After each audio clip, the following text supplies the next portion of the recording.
본문 말씀은 예수님의 제자들이 성전을 가리켜서 아름다운 돌과 또 헌물로 꾸며진 것을 아주 입이 마르도록 찬사하는 내용으로 시작하고 있습니다. 5절 말씀에 어떤 사람들이라고 말하고 있지만 이 어떤 사람들은 마가복음 13장 1절에 보면 제자 중 하나가 라고 그렇게 기록하고 있는 것을 볼 때에 예수님과 함께 있던 제자들 중에 한 사람이 예루살렘 성전을 가리키며 이 예루살렘 성전의 그 화려함, 그 웅대함, 웅장함에 대하여 예수님께 찬사하며 예수님의 의견을 물은 그런 내용으로 시작합니다. 예루살렘 성전에 대해서 우리가 잠시 참고로 우리가 알기를 원하는 것은 예루살렘 성전은 BC 19년에 착공이 시작이 되어서 AD 그러니까 주후 62년에서 64년에 완공된 것으로 역사학자들은 보고 있습니다. 대략 80년, 81년에서 84년 동안 건축된 아주 웅장하고 또 큰 화려한 성전의 건축물로 알려져 있습니다. 예수님 시대의 당시에도 이 예루살렘 성전은 건축 중이었습니다. 요한복음 말씀 2장 20절에 보면 46년 동안에 지었거늘이라는 말씀이 나오는 것을 보면 46년째 계속해서 지어지고 있었던 것으로 생각할 수 있습니다. 80년 이상 걸리면서 만들어진 성전의 그 웅장함, 화려함이라는 것은 이루 말할 수 없을 겁니다. 또 여기서 오늘 말씀하고 있는 아름다운 돌과 헌물이라고 말하고 있는데 이 아름다운 돌은 아주 화려하게 깎은 좌우 대략 한 가로 세로 1m 가까이 되는 큰 돌로 만들어진 웅장한 돌입니다. 헌물이라는 것은 아름답게 꾸민다라는 뜻을 가진 헬라어인데요, 이 웅장하게 만든 돌로 지은 이 성전을 또한 아주 화려한 것으로 장식한 그런 성전입니다. 그래서 이 예루살렘 성전은 당시 유대인들에게는 자부심이고 자긍심을 갖게 하는 성전이었습니다. 아주 화려하고 웅장한 건축물로서 또 그것이 예루살렘 성전이라는 점에 있어서 유대인들이라면 누구나 가슴 뿌듯한 벅찬 그런 감동과 감격을 누릴 만큼의 성전임에는 분명합니다. 그래서 오늘 이 예수님의 제자들은 이 화려하고 웅장한 예루살렘 성전을 보면서 예수님께 이렇게 아름다운 성전을 보십시오. 예수님 정말 이 성전 웅장하지 않습니까? 예수님 이 성전 정말 대단하지 않습니까? 하고 예수님께 지금 동의를 구하는 그런 찬사를 하고 있었던 겁니다. 예수님께서는 제자들의 이 말을 들으시면서 우리 6절 말씀 보면 너희 보는 이것들이 날이 이르면 돌 하나도 돌 위에 남지 않고 다 무너뜨려지리라 라고 말씀하십니다. 제자들이 예수님의 말씀을 듣는 순간 자기들의 귀를 의심했을 겁니다. 마른 하늘의 날벼락 같은 그런 말씀이었을 겁니다. 아니 무슨 말씀인가? 이렇게 화려하고 이 웅장한 이 성전이 무너진단 말인가? 이것이 오늘 예수님 말씀처럼 돌 하나도 돌 위에 남지 않고 다 무너뜨려지리라 라는 말씀은 완전한 멸망을 말하는 겁니다. 복구 불가능한 그런 멸망을 말씀하시는 건데 이 예수님의 말씀을 듣는 제자들은 깜짝 놀라게 됩니다. 그러면서 이 예수님의 제자들이 이제는 다급해진 겁니다. 도대체 그때가 언제냐라는 겁니다. 그리고 그때가 되면 어떤 일들, 어떤 징조가 있겠느냐라는 이런 두 가지 의문이 생겼고, 그래서 오늘 7절에 보면 예수님께 묻습니다. 어느 때에 이런 일이 있겠사오며 이런 일이 일어나려 할 때에 무슨 징조가 있사오리까? 라고 예수님께 묻습니다. 오늘 우리는 예수님의 이 말씀을 통해서 종말에 있을 일들에 대하여 예수께서 우리들에게 말씀하시는 것을 살펴보려고 합니다. 예수님은 오늘 이 성전 멸망과 함께 종말에 관한 것을 말씀하시는데 세 가지로 예수님은 크게 말씀하시고 있습니다. 첫째는 주의하라 라는 말씀이고, 두 번째로는 증거가 되게 하라는 말씀이고, 마지막으로는 영혼을 얻으라는 말씀입니다. 오늘 예수님의 이 세 가지 말씀으로 종말의 때에 우리가 어떻게 살아야 될 것인가에 대한 예수님의 말씀을 우리가 경청하려고 합니다. 먼저 앞서 말씀드렸던 예루살렘 성전에 대한 화려함과 웅장함, 이러한 것들에 대해서 우리 예수님은 관심이 없으시다는데 먼저 우리가 관심을 가져야 합니다. 우리가 화려한 성전을 지었다고 해서, 우리가 아주 멋있는 웅장한 교회를 건축했다고 해서 하나님이 그것으로 기뻐하시는 일이 아니라는 사실입니다. 만일 화려한 성전을, 교회를 건축하는 것을 하나님이 기뻐하셨다면 오늘 이 말씀에서 예수님은 아주 적극적으로 동의하고 적극적으로 그렇다라고 긍정하실 텐데, 오늘 예수님은 이 예루살렘 성전의 웅장함이나 화려함에 대해서 전혀 관심이 없으시다는 겁니다. 우리 하나님께서는 솔로몬 성전이 건축되었을 때도 그 솔로몬 성전의 건축에 대해서 별로 크게 우리 하나님은 마음이 없습니다. 우리 하나님이 마음을 가지시는 것은 다윗이 하나님에 대한 성전을 건축하고 싶어하는 마음을 가졌다는 그것, 솔로몬이 하나님을 향하여 힘있게 성전을 건축했다라는 그 마음, 이것을 우리 하나님은 귀하게 보셨지, 솔로몬 성전의 그 건축함의 화려함이나 웅장함에 대해서는 우리 하나님은 관심이 없으십니다. 예수님도 이 예루살렘에서 이 헤롯 성전을 보시고 웅장함과 화려함에 대해서 사실 별로 관심이 없습니다. 우리가 성경을 좀 더 자세히 살펴보면 사실 하나님은 정말 관심 있으신 성전은 스룹바벨 성전입니다. 우리가 성전을 크게 세 가지로 나눌 수 있습니다. 솔로몬 성전이 있고 스룹바벨 성전이 있고 오늘 본문에 등장하는 헤롯 성전이 있습니다. 이것이 이스라엘에 있어서 아주 중요한 의미를 갖는 성전인데요, 아시는 바처럼 솔로몬 성전은 하나님의 성전의 시작이 되었고, 그렇지만 바벨론 침공으로 인하여 이 예루살렘 성전이, 솔로몬 성전이 무너집니다. 그리고 나서 바벨론 포로로 끌려갔던 이스라엘 백성들이 하나님의 은혜로 고레스 칙령에 의해서 다시 예루살렘으로 돌아와 성전을 짓습니다. 그렇지만 그 성전은 너무나 보잘것없는 성전입니다. 바벨론에서 돌아온 포로들이 십시일반으로 거두어서 얼기설기 지은 그런 성전입니다. 그 성전을 짓도록 앞에서 리드를 한 사람들이 있는데 그 중에 하나가 스룹바벨입니다. 그래서 두 번째 성전을 우리가 이야기할 때 스룹바벨 성전을 말하지만 솔로몬 성전에 비하면 턱없이 부족하고 아주 볼품없는 성전이었습니다. 세 번째 성전이 오늘 본문에 등장하는 헤롯 성전입니다. 하나님은 사실 정말 관심 있으신 성전은 스룹바벨 성전을 통해서 예수 그리스도로 말미암아 세워질 영원한 성전을 하나님은 말씀하십니다. 오늘 이 화려한 헤롯 성전에 대해서 우리 예수님은 관심이 없으시다는 말이 그런 뜻입니다. 아무리 화려하고 웅장하다 할지라도 그것이 얼마 있다가 무너질 것이라면 무슨 소용이 있느냐는 말입니다. 오늘 이 제자들이 말하고 정말 예수님 앞에 칭찬하는 이 웅장하고 화려한 헤롯 성전은 안타깝게도 70년의 로마에 의해서 완전히 무너집니다. 예루살렘의 성전의 그 화려함, 웅장함, 헤롯 성전의 그 위대함이 이 70년 로마 군인들에 의해서 짓밟히고 무너지고 말 발구까지 유대인들의 피가 차서 흐르는 그런 끔찍한 살육의 장으로 변하고 맙니다. 이 모든 것을 아시는 예수님께서 이 예루살렘에 지어지는 헤롯 성전에 대하여 웅장함과 화려함에 대해서 관심이 없으신 것은 당연한 일입니다. 사랑하는 성도 여러분, 이 세상에 화려한 것들이 얼마나 많습니까? 우리의 눈을 깜짝 놀라게 하고 우리의 눈을 정말 경탄에 맞지 않게 하는 그런 건축물들이나 그런 사람들이 세워놓은 일들이 얼마나 많습니까? 화려함이 얼마나 더합니까? 저는 아직 서울에 올라가지 않아 본 지가 꽤 됐는데 서울에 갔던 원 친구들 이야기를 들어보면 대단하답니다. 10년 저리 가라 할 정도로 10년 전에 서울이 아니라 지금 서울의 야경은 정말 볼만한 관광 명소가 되었다고 합니다.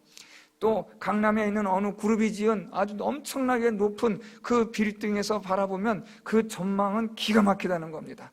화려하게 높은 빌딩들이 얼마나 많은지 모른다는 겁니다. 제가 고향이 서울인데 제 앞에서 서울 자랑을 엄청 하는 걸 들으면서 전 또 장단을 맞췄습니다. 야, 서울 한번 가봐야겠구나 하고 그런 이야기를 했습니다. 아무리 화려하지만, 아무리 높은 빌딩들이 세워진 이 세상이지만 하나님 보실 때는 그냥 우스운 겁니다. 얼마 있지 않으면 다 무너질 것, 얼마 있지 않으면 다 불에 타서 사라져버릴 것인데 무슨 그런 화려한 것에 마음을 빼앗기고 우리의 눈을 빼앗기는가 하는 그런 우리 하나님의 마음을 읽을 줄 아는 눈이 여러분들에게 있기를 바랍니다. 화려한 것 추구하지 마십시오.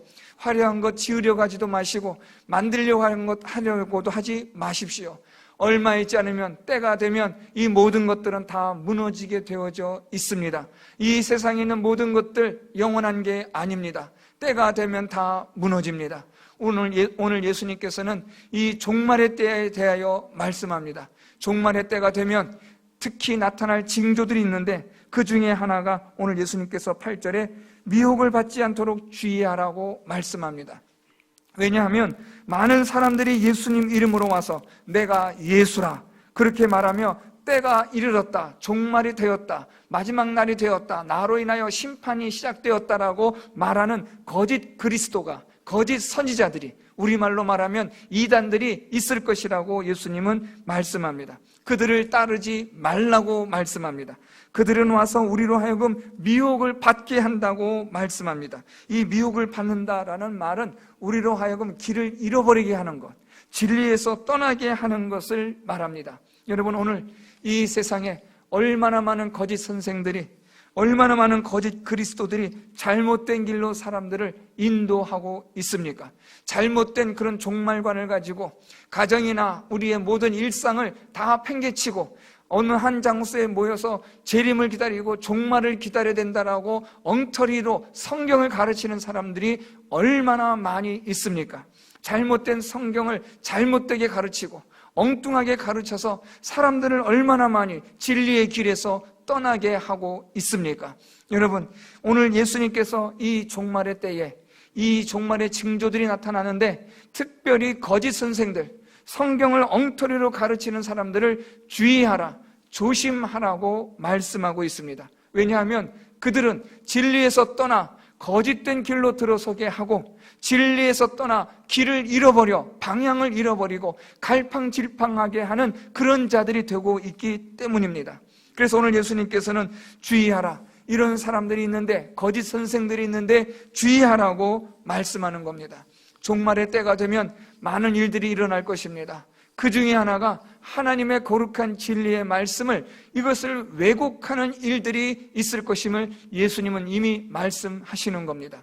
거짓 그리스도가, 거짓 선생들이 나타나서 하나님의 성경의 말씀을 마음대로 설명하고 마음대로 해석해서 한 사람을 따르고 한 단체를 따르게 하고 한 공동체를 따르게 하는 악한 일들이 있을 것임을 오늘 예수님께서는 주의하라고 말씀하시는 겁니다. 그래서 우리 성도 여러분들, 이 종말의 때에 하나님의 말씀으로, 하나님의 말씀에 의한, 오직 하나님의 말씀으로 여러분들의 믿음의 삶을 지켜갈 수 있기를 바랍니다. 하나님의 말씀을 늘 항상 살펴보시고, 이제는 덮어놓고 믿는 시대가 아닙니다. 무조건 믿으라가 아니라 하나님 말씀 한 절 한 절을 따라 읽어가며 이 말씀이 과연 그러한가 성경을 찾아보고 연구해가며 여러분들의 분명한 진리에 서 있는 믿음을 확인하고 또 확인해야만 하는 시대가 왔습니다. 하나님의 진리의 말씀에 여러분 굳건히 서기 위해서는 하나님의 말씀을 분명하게 알아야 합니다. 그러기 위해서는 성경 말씀을 바르게 읽고 이해하고 배우는 일이 무엇보다 중요합니다. 우리 성도 여러분들, 종말의 때에 거짓 선생들이, 또한 거짓된 교사들이, 거짓 그리스도들이 여러분들을 많이 미혹하려고 할 겁니다. 이미 여러분들 주변에 많은 이단들이 있을 겁니다. 다행스럽게도 우리 한국에서는 이런 이단들을 잘 감별해내는 이런 일에 귀하게 섬기시는 분들이 계셔서 참 감사한 일입니다. 여러분들, 이런 이단들이 있다는 거 교회를 통해서 늘 공지를 받으시고 항상 조심하시고 항상 교회 중심, 말씀 중심으로 모이시고 신앙생활 하셔야지 다른 데 현혹되거나 미혹받았다가는 진리에서 떠나 길을 잃어버리는 안타까운 일이 생긴다는 것 기억하시고 주의하시기를 바랍니다. 두 번째로 예수께서 말씀하시는 것이 있는데 증거가 되게 하라는 말씀을 하고 계십니다. 종말의 때에 어떤 일들이 일어날 것인가를 예수님이 말씀하시는데 우리 9절에 보면 난리와 소요의 소문을 들을 것이라고 말씀합니다. 난리와 소요가 일어납니다. 이 난리라는 말은 모든 정치적, 민족적 분규나 전쟁을 말하고 있습니다.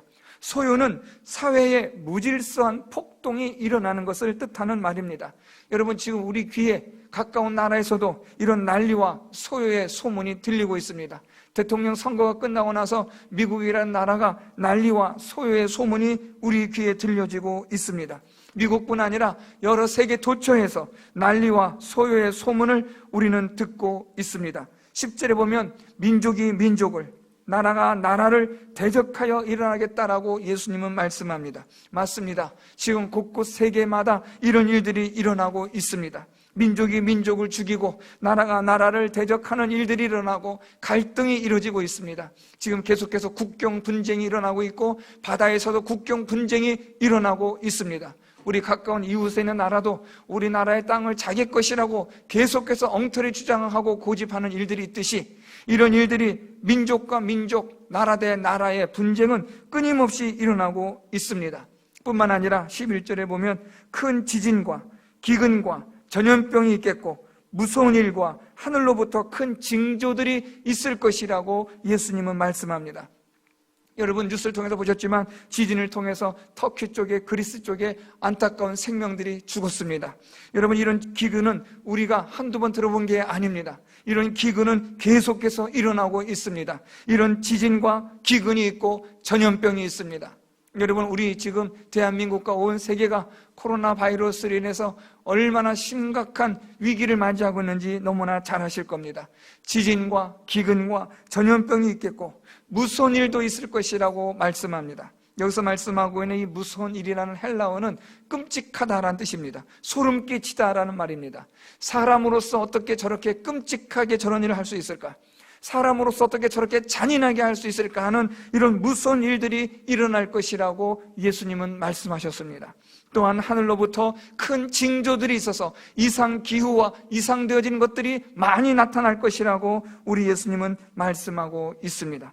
이런 가운데서 이제 예수님께서 더 심각하게 말씀하시는 것이 있습니다.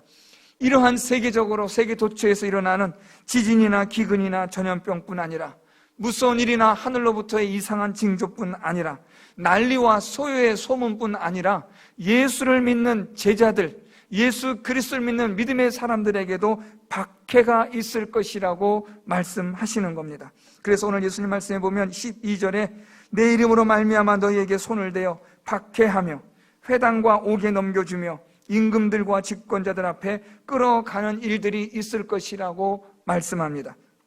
오늘 예수님께서 여기서 이 회당과 옥에 넘겨준다라는 말씀은 유대인들에 의해서 받는 핍박과 박해를 말합니다. 임금들과 집권자들 앞에서 끌려가는 것은 이방인들로부터 받는 박해를 말합니다. 다시 말하면 동족이나 이방인들이나 누구로부터든지 박해를 받고 끌려가는 일들이 있을 것이라고 말씀합니다. 종말의 때가 되면 이제는 우리의 믿음의 이 고백을 하는 일들이 힘들어진다는 말입니다. 박해를 받는 일들이 되어진다는 겁니다. 우리가 예전에는 그렇지 않았는데 점점 갈수록 우리의 믿음의 생활이 위기가 되고 위협을 받는 일들이 있을 것이라고 말씀합니다. 동족으로 인해서 이방인에 의해서 이런 일들이 일어납니다. 심지어 16절 말씀으로 내려오면 부모와 형제와 친척과 벗이 너희를 넘겨주어 너희 중에 며칠 죽이기도 하겠다라고 말씀합니다. 그래도 가족은 괜찮을 줄 알았는데, 그래도 형제는 나을 줄 알았는데, 그래도 친척은 좀 어떻게 이해할 줄 알았는데, 친한 친구는 그나마 공감해주고 동조해줄 줄 알았는데 오히려 그들이 우리를 넘겨주기도 하고 죽이는 일에 내어주는 끔찍한 박해가 있을 것임을 예수님은 말씀하고 있습니다. 종말의 때가 되면 사람들의 모든 사랑이 식어집니다. 사랑이 식어지는 이 모든 사랑에는 모성도 두성애도 다 포함이 되는 겁니다. 모든 사랑이 끝나고 모든 사랑이 식어지고 폐하여지는 때가 종말의 때인 것을 성경은 이미 말씀해 주고 있습니다. 이런 때에 오늘 예수님께서 우리에게 13절 말씀에 아주 흥미로운 말씀을 하십니다. 이 일이 도리어 너희에게 증거가 되리라. 이런 박해가 일어나고 이러한 민족이 민족을, 나라가 나라를 대적하는 일들이 일어나고 지진과 기근과 전염병, 무서운 일들이, 이상한 징조들이 나타나는 이런 일들이 우리에게는 도리어 증거가 될 것이라고 말씀합니다. 여기서 말씀하고 있는 증거는 예수 그리스도를 증거하는 것을 말합니다. 예수 그리스도를 증거하는 일들이 있을 것이라는 말씀입니다. 오히려 이런 종말의 징조들이 너희가 하나님의 말씀이 진리임을 증거하는 계기가 되고 예수 그리스도가 우리의 구원의 주가 되신다는 것을 증거하는 계기가 될 것이라고 말씀하시는 겁니다. 박해를 받으나 그 박해가 예수 그리스도를 증거할 수 있는 기회가 될 것임을 말씀하시는 겁니다. 그래서 이렇게 우리를 증거하실 때에 사실 우리가 어떻게 그걸 감당할 수 있겠습니까? 이런 무서운 박해가 있고 이런 지진과 기근과 같은 무시무시한 일들이 일어나고 있는 이때에 우리가 어떻게 예수 그리스도를 증거하고 하나님의 말씀을 우리가 증거할 수 있겠습니까? 그런데 오늘 말씀 보시면 아주 놀라운 말씀이 기록이 되어져 있습니다. 우리 14절 말씀부터 그러므로 너희는 변명할 것을 미리 궁리하지 않도록 명심하라. 내가 너희의 모든 대적이 능히 대항하거나 변박할 수 없는 구변과 지혜를 너희에게 주리라. 오늘 예수님께서 이 종말의 때에 우리가 예수 그리스도를 증거하는 삶을 살아가는 일에 있어서 우리를 그냥 홀로 내버려 두시는 것이 아니라 모든 구변과 지혜를 우리에게 주시겠다고 말씀하시는 겁니다. 이 구변과 지혜는 바로 성령의 은사를 뜻하는 말입니다. 성령께서 우리에게 말을 주고 우리에게 지혜를 주신다는 겁니다.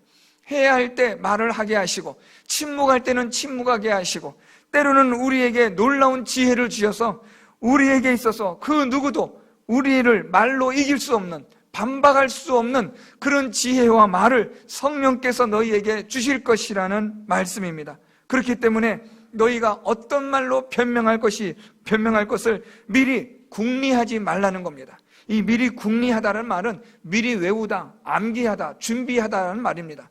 어떤 일을 만날지를 모르는데 우리가 어떻게 미리 준비할 수 있겠습니까? 그때 상황이 다 다른데 우리가 어떻게 다 미리 준비할 수 있겠습니까? 그래서 오늘 예수님께서는 너희가 만날 만한 때에 너희가 박해를 받은 그 상황에 맞는 말을 그 성령 하나님께서 주시고 지혜를 주시겠다는 말씀입니다. 사랑하는 성도 여러분, 어렵고 힘든 일을 만나고 믿음 생활이 앞으로 힘들어진다는 말을 들을 때 겁이 납니다. 두렵습니다. 예, 맞습니다. 저도 걱정이 되고 염려가 됩니다. 그렇지만 오늘 예수님의 이 말씀이 저와 여러분 우리 모두에게 힘이 되고 용기가 되는 위로의 말씀인 줄 믿습니다. 성령께서 우리에게 해야 할 말씀을 주시고 우리에게 지혜를 주셔서 누구도 우리를 능히 대항하거나 변박할 수 없는 그러한 하나님의 말씀과 지혜를 주시겠다는 겁니다. 우리 홀로 맞서는 게 아닙니다. 우리 홀로 이 박해를 맞이하고 우리 혼자서 감당하라고 말씀하시는 게 아니라 하나님께서 그의 거룩하신 성령을 보내셔서 우리로 하여금 지혜를 주시고 우리로 하여금 할 말을 할 수 있도록 하여 누구도 우리의 말을 이기지 못하고 누구도 우리를 감히 대항하거나 이길 수 없는 그러한 능력을 우리에게 주실 것이라고 말씀하시는 겁니다. 그렇기 때문에 어떤 어려움과 박해 속에서도 위기 속에서도 두려워하거나 염려하거나 걱정하지 마시고 하나님이 주시는 믿음 안에서 성령께서 주시는 이 지혜 가운데 하나님의 말씀으로 철저히 진리를 위하여 살아가는 우리 성도 여러분들이 될 수 있기를 바랍니다. 박해의 날, 어려운 날, 환난의 때에 하나님께서 우리에게 감당할 수 있는 능력과 말과 지혜를 허락하여 주실 줄 믿습니다. 세 번째로 오늘 예수님께서 말씀하시는 종말의 때에 우리가 해야 될 또 하나의 일은 19절 말씀에 너희의 인내로 너희 영혼을 얻으리라는 말씀입니다. 영혼을 얻는다라는 말은 구원을 얻는다, 생명을 얻는다, 영생을 얻는다라는 뜻입니다. 그런데 18절 말씀을 유의해서 보셔야 합니다. 우리가 많은 미움을 받고 박해를 받습니다. 그런데 그 가운데서 하나님은 우리에게 능히 대항하거나 변방할 수 없는 구변과 지혜를 성령을 통해서 주시겠다고 말씀하셨습니다. 그러면서 18절 말씀에 너희 머리털 하나도 상하지 아니하리라 라고 말씀합니다. 이렇게 읽으면 우리는 우리가 어려운 일 당하고 박해를 당해도 머리털 하나라도 누구 하나 손끝 하나 나한테 되지 못하는구나 라고 그렇게 이해할 수 있는 말씀이 됩니다. 그런데 그렇게 되면 성경 해석이 어려워집니다.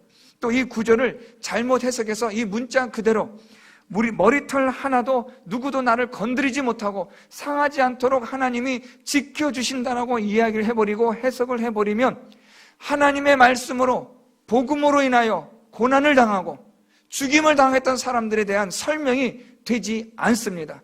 성경에 기록되어진 하나님의 말씀을 전하다가 톱에 의해서 죽은 사람들, 돌에 맞아 죽은 사람들, 매를 맞아 죽은 사람들, 목이 잘려 죽은 사람들, 이런 모든 하나님의 사람들은 어떻게 설명이 되느냐는 겁니다.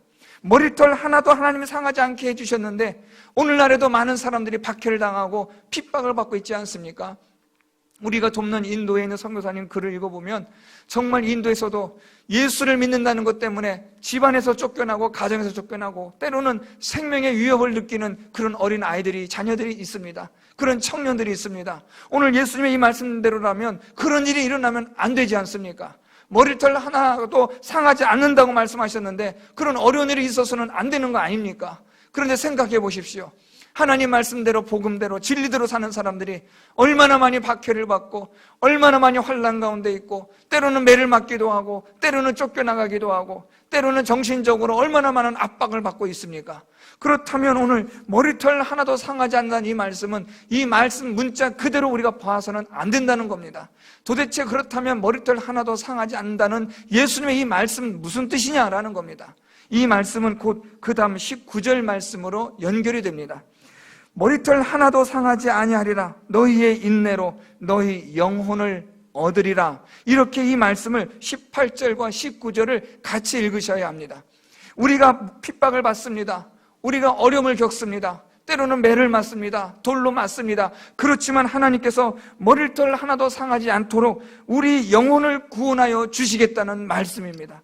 우리의 육신이 고난을 당하고 우리의 육신이 많은 핍박을 받고 박해를 당하나 결국에는 하나님께서 믿음으로 끝까지 인내한 우리들을 하나님께서 구원하여 주신다는 말씀입니다. 우리가 돌에 맞아 죽었지만 우리가 핍박을 받아 순교를 당하지만 하나님은 우리의 영생을, 우리의 구원을 하나님께서는 반드시 이루어 주신다는 말씀입니다. 이 말씀을 이렇게 읽으셔야 모든 것들이 맞습니다. 스데반이 돌에 맞아 죽었습니다. 그는 머리털 하나도 상하지 않은 바가 된 것이 분명합니다. 무슨 말씀입니까? 돌에 맞아 죽었는데요. 그 얘기가 아니라 스데반은 돌에 맞아 죽으면서도 그의 영혼을 하나님이 구원하여 주신 겁니다. 우리가 무슨 일을 만나든지 어떤 상황에 있든지 간에 믿음으로 끝까지 서 있으면 하나님께서는 그 믿음으로 인내한 우리들의 영혼을 하나님께서 마침내 구원하여 주신다는 말씀입니다. 그래서 우리 예수님께서 하신 말씀이 몸을 죽이고 그 후에는 능히 더 못하는 자들을 두려워하지 말라고 말씀하시는 것이 바로 이런 뜻입니다. 사랑하는 성도 여러분, 우리의 믿음의 삶에 있어서 많은 박해가 있고 어려움이 있습니다. 가족으로부터, 친척으로부터, 가까운 친구로부터, 직장으로부터도 힘든 일을 당할 것입니다. 특별히 코로나 바이러스로 인해서 직장 다니는 분들, 교회 생활하는 것이 아주 힘들고 어려운 줄 압니다. 직장에서는 노골적으로 교회에 나가지 말라고 종용한다고 합니다. 교회에 가서 감염돼 가지고 와서 자기네 회사에 들어와서 감염시킬까 봐 그런다는 거죠. 교회보다도 더 심각하게 감염이 많이 일어나고 있는데 이상하게도 교회만 감염이 됐다면 온 세상에 난리가 나는 겁니다. 다른 데서 무슨 어디 클럽에서 감염이 되고 어디에서 복지원에서 감염이 되고 병원에서 감염이 돼도 그냥 그렇다고 넘어가지만 교회에서만 감염됐다고 하면 온 나라가, 온 텔레비전이, 신문 방송이 일제히 떠도 되는 겁니다. 또 교회라는 겁니다. 이렇게 교회는 세상에 있어서 적대적입니다. 세상은 어떻게 해서든지 간에 교회를 죽이려고 하고 말살하려고 합니다. 그렇기 때문에 직장 다니는 분들이 교회 생활하는 것이 힘든 때인 줄 압니다. 그렇지만 끝까지 믿음으로 인내하십시오. 때로는 우리가 궁핍해질 수 있습니다. 때로는 우리가 힘든 생활을 할 수 있습니다. 때로는 우리가 물리적인 박해를 받을 수도 있을 것입니다. 그렇지만 예수 그리스도를 믿는 이 믿음 안에서 여러분들이 끝까지 믿음 안에 거하시고 인내하시면 마침내 여러분들의 영혼을, 그 생명을 하나님께서 구원하여 주실 줄 믿습니다. 이 땅에, 이 세상에 화려한 것에 현혹되지 마십시오. 이 세상에 있는 것, 여러분, 영원한 것 아닙니다. 우리의 인생 영원하지도 않습니다. 우리의 인생 고작 해야 100년입니다. 이 100년 때문에 우리의 영원한 인생을 놓쳐버리거나 그 영생을 잃어버리는 어리석은 삶을 살지 않기를 바랍니다. 영생을 위하여, 영원한 생명을 위하여 오늘 우리에게 주어진 이 인생, 이 땅에서의 삶을 하나님의 말씀에 의한, 믿음에 의한 삶을 살아가는 성도 여러분들이 될 수 있기를 바랍니다. 사랑하는 성도 여러분, 지금 종말의 때입니다. 우리가 말세라는 말 많이 보셨겠지만 갈수록 이것이 피부화되어지고 체감되어져 가고 있습니다. 불과 20년 전만 해도 이런 일들은 있지 않았습니다. 10여 년 전만 해도 이런 일이 있지 않았습니다. 작년까지만 해도 이런 바이러스로 인해서 온 세상이 난리가 날 것이라고는 전혀 생각지 못했습니다. 그런데 이제 이 바이러스로 인해서 이 나라가, 민족이, 세상이 난리가 났습니다. 여러분, 종말의 때가 시시각각으로 다가오고 있는 이때입니다. 우리 예수님께서는 주의하라고 말씀합니다. 믿음 잃지 않도록 주의해라. 믿음에서 떠나지 않도록 주의해라. 하나님 말씀에서 떠나지 않도록 조심하라고 말씀합니다. 이단들만 조심할 게 아니라 우리가 진리의 말씀에서 떠나는 것을 조심해야 합니다. 우리의 믿음 생활에서 게을러지는 것을 조심해야 합니다. 하나님께 예배드리는 이 일이 소홀해지다 보면 이제 나중엔 이것이 무감각해지고, 그러다 보면 마침내 진리에서 떠나는 것이 자연스러워지는데, 이런 일들을 조심하고 주의해야 합니다. 종말의 때에 우리가 주의하지 않고 정신 차리지 않으면 우리는 믿음을 잃어버리게 되고 진리에서 떠나 방황할 수밖에 없게 된다는 사실을 기억하시기를 바랍니다. 이 종말의 때에 오히려 박해가 되고 어렵고 힘든 일이 예수 그리스도를 증거하는 일이 되게 하십시오. 성령께서 여러분과 함께 하심으로, 성령이 주시는 말씀으로, 성령께서 주시는 지혜로 이 종말의 때에 여러분의 삶을 통해서 예수 그리스도를 증거하는 삶을 살아가는 우리 모든 성도 여러분들이 될 수 있기를 바랍니다. 마지막으로 종말의 때에 여러분의 영생을 여러분들이 구원할 수 있게 하십시오. 영생을 얻을 수 있도록 믿음 준비 잘 하십시오. 주님 앞에 서는 날 영생을 얻어 천국에 갈 수 있도록 오늘 믿음의 준비를 잘 하시고, 우리가 살아가는 이 땅에서, 이 세상에서 하나님을 믿는 믿음으로 말미암아 우리의 육신의 삶은 힘들지라도, 박해를 받을지라도 영원한 생명을 얻는 일에 있어서만큼은 놓치지 않는 우리 모든 성도 여러분들이 되셔서 영원한 천국에, 영생을 얻는 그 자리에 우리 모든 성도 여러분들이 함께할 수 있기를 예수 그리스도의 이름으로 축원드립니다.